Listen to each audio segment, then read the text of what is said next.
Hi කොහොමද ඔයාලට? ඔන්න ඉතින් අද මම හදනවා රසම රස බ්‍රවුනි එකක්. ඉතින් අපි බලමු මේක හදාගන්න අපිට මොනවද ඕනි කරන්න කියලා. මම අරන් තියෙනවා බටර් ග්‍රෑම් 110ක්. ඊට පස්සේ ඩාර්ක් චොකලට් ග්‍රෑම් 25ක්. ඊට පස්සේ මම අරන් තියෙනවා ලොකු ප්‍රමාණයේ බිත්තර දෙකක්. ඊට පස්සේ අපිට ඕන කරනවා සීනි. මං සීනි ග්‍රෑම් 175ක් අරන් තියෙනවා. මං අරන් තියෙන දුබුරු සීනි. ඔයාලා කැමති නම් සුදු සීනි ගන්න. ඊට පස්සේ පාන් පිටි හරි කේක් පිටි හරි ග්‍රෑම් 100ක්. ඊට පස්සේ කොකෝ පවුඩර් වලින් ග්‍රෑම් 30ක්. හරිද?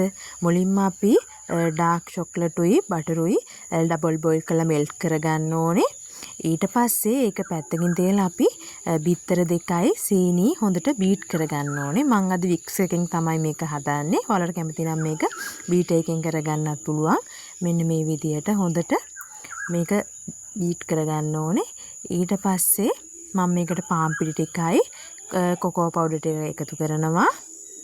එකතු කරලා ඒකත් හොඳට වික්ස් එකෙන් කලවම් කරගන්නවා. මෙන්න මේ විදිහට. හරි.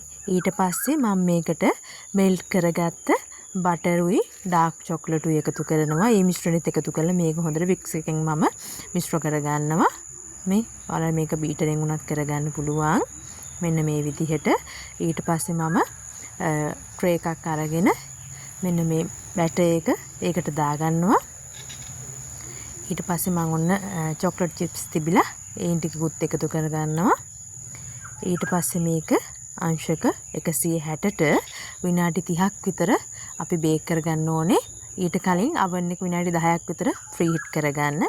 මේ තියෙන්නේ මම හදාගත්ත බ්‍රවුනි එක. ඔයාලට පේනවනේ දැන්. හරිද? මේක අපි දැන් කපලා බලමු කොහොමද කියලා. මේ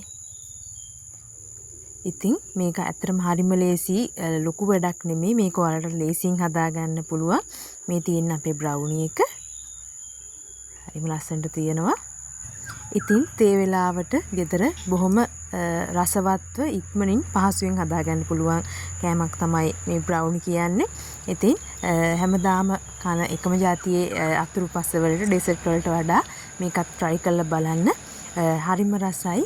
ඉතින් ගෙදර පොඩි අය ඉන්නවා නම් එයාලටත් බය නැතුව දෙන්න පුළුවන්. ඉතින් මම වැනිලා අයිස්ක්‍රීම් ටිකක් ඊට පස්සේ චොක්ලට් ගනාෂ් එකක් හදාගත්තා. චොක්ලට් චිප්ස් ටිකක් ඩබල් බොයිල් කරලා. ඉතින් මේ රසම රස උණුමුණු බ්‍රවුනි එක කන්න ඔන්න අද තියෙනවා වැනිලා අයිස්ක්‍රීම්. ඉතින් මම චොක්ලට් ගනාෂ් ටිකකුත් හදාගත්තා. චොක්ලට් චිප්ස් ටිකක් ඩබල් බොයිල් කරලා ඒකත් දාගෙන ඔන්න චුටි ඩෙකරේෂන් එකකුත් දාගත්තා. මම කියනවට මෙන්න මේ වගේ රසම රස බ්‍රවුනි එකක් උණු උණුවෙම හදලා අරගෙන වැනිලා අයිස්ක්‍රීම් ටිකක් එක කාලා බලන්නකෝ. ඒක නම් මාරම රසක් තියෙන්නේ. හොඳේ. ඉතින් තවත් දවසක මේ වගේ රසම රස කෙටි කාලයකින් ඉතාම ඉක්මනින් පහසුවෙන් හදාගන්න පුළුවන් රසවත් කෑමක් අරගෙන ආපහු එනකන් ගිහින් එන්නම්.